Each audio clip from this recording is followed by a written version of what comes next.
One.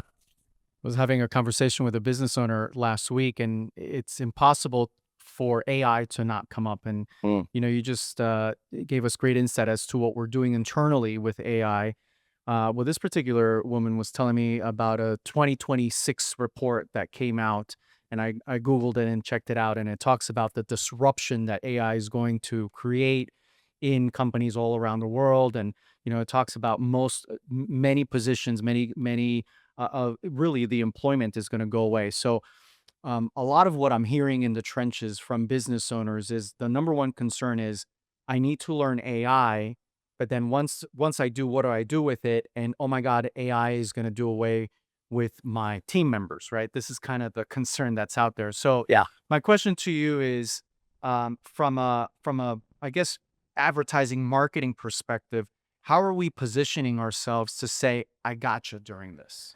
Yeah. So let me take 2 steps backwards on that question. Number one, in 40 years in business, how many times do you think I've heard this thing is going to crush everything? Nothing's ever going to be the same.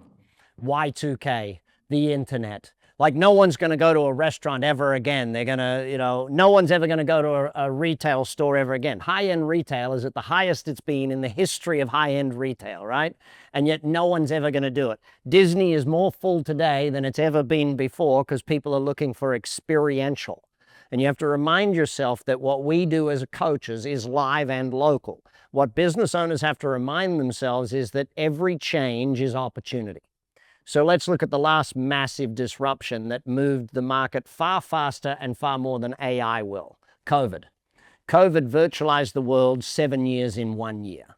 Now, I used 7 years because Amazon said in 2020 it did the numbers it thought it would be doing in 2027. Okay, it's package delivery numbers. So they said they leapt 7 years, and Amazon's a pretty good barometer of just how far and how fast we leap. So I give you, just the other day, a business owner who was saying, oh yeah, AI is going to write all of my content for me. I said, oh, great. He said, so I won't need a marketing person. Really? So you're going to do it, right? Show me in your calendar where you've got time to do all of this, pressing the buttons in AI to write all of your stuff for you. And of course he didn't. I said, so it's not going to replace. That's the first fallacy we have to get rid of. AI will not replace people. It will enhance people. It may reduce some numbers, but so does management training. Management training increases productivity. AI will increase productivity. But when people say they have to learn AI, I want to get that clear first and foremost. What you have to do is either learn certain platforms that are using AI. You don't actually have to learn AI. You're not going to be coding AI or writing programs or any of that sort of stuff. Now, someone on your team might be doing that. If the companies you're contracting with, if the agencies you're working with aren't using AI, then yeah, you probably want to look at a different agency or a different contractor to give you that stuff. Does that make sense for everybody? So AI will disrupt, but it will not destroy. And that's a very big part of it. So right now here in the US, we're trying to bring back manufacturing. And everyone's saying, US can't win manufacturing. No one wants to work. Well, it's not going to win by putting employees to work. It's going to win by putting robots to work. Like if we look at robotics today, I mean, just yesterday I was reading about the solar farm where they now have a robot that's attached to the solar panels that goes and fixes all of the solar panels and upgrades, and it builds the panels right there inside the robot to fix the solar thing, right? So robotics is going to change a lot of those base things, but what it's going to allow people is to move into different jobs, allow people to move into different things. The same as the dishwasher did. When the dishwasher was invented, there used to be 3 people in the restaurant washing dishes. Now there's 1 person part-time putting the dishes into the dishwasher. Was the technology bad? No, it made for a better life for all of us. One day in AI, you're going to start, with AI going the way it is, there's going to be a day where you're going to pay people just to take a walk with you. It's crazy. You're going to think I'm nuts. But one of your grandkids is going to marry an AI machine. You think I'm crazy, but that's what's going to happen. Stupid stuff is going to happen type thing. People could be right now dating an AI bot and not knowing it on their, whatever platform they're on.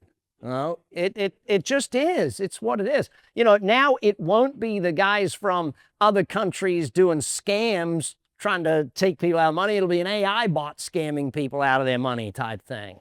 So this is why the trust level is going through the floor because of AI. Okay, we don't know if it's real. Are we talking to a real human?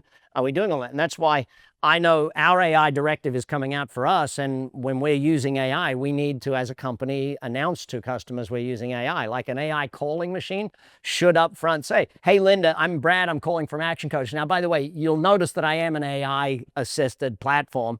And even though that's the case, I still believe I can help you with this, this, this, this, and this. And if it's just booking an appointment or if it's doing things, but our AI directive is to be open and clear that it is an AI directive, if anything's published with it, if anything's done that way. And I think that's a big part of the future for all of us. Building trust in a marketplace where trust is starting to diminish day in and day out is a big part of success in business. Let's look at some of the changes as what technology has done for us in the last 5 years. Marketing-wise. Marketing was sort of 20% marketing, 80% sales for a long time. Marketing got the lead, sales then worked the lead right through to the thing. Today, it's the other way around. Marketing does 80% of the heavy work and sales does 20% of the work. We're now at over 40% of humans do not want to talk to a salesperson. And the younger you are, the higher that percentage is. The older you are, the lower that percentage is. So what we mean by this is we've got to give people enough content. Google did an amazing study called ZMOT. ZMOT told us that the average person doing an analysis of buying, of any purchase, will do 7 hours of research in 11 different interactions in 4 different places. Meaning, I'll watch video, I'll read websites, I'll do price guides, I'll download ebooks and read them. I'll do all the things, podcasts.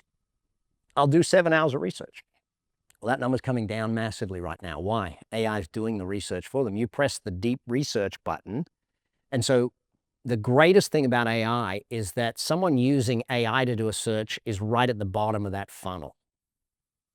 They're not searching, like when they search, who's the best business coach near me? They're ready to buy. So they're not going to AI and doing top of funnel searches like, how do I get better at time management? We used to do articles like that for social media, right? Or for SEO. Now we do bottom of funnel stuff. How to buy business coaching. What should you be paying for business coaching? Like we're teaching the things that those who are ready to buy want to know. So we're not trying to satisfy the top of funnel. We're trying to satisfy the bottom of funnel.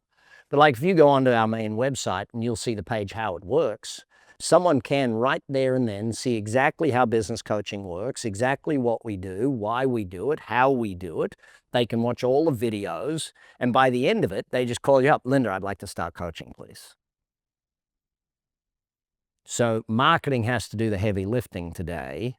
And a big part of that is the level of content we put out there so that AI puts us up as the answer. We used to search and do all of that. We don't need to do any of that anymore. AI is doing all of that for us. You press that deep research, it goes through 27 websites that you used to do yourself. You used to click a website, read a few things, back, click another one, back. Well, AI is doing that click. It does the search, it goes through the 27 websites, and it then comes back and tells you, here's your answer. These are the 3 or 4 companies you should be choosing from.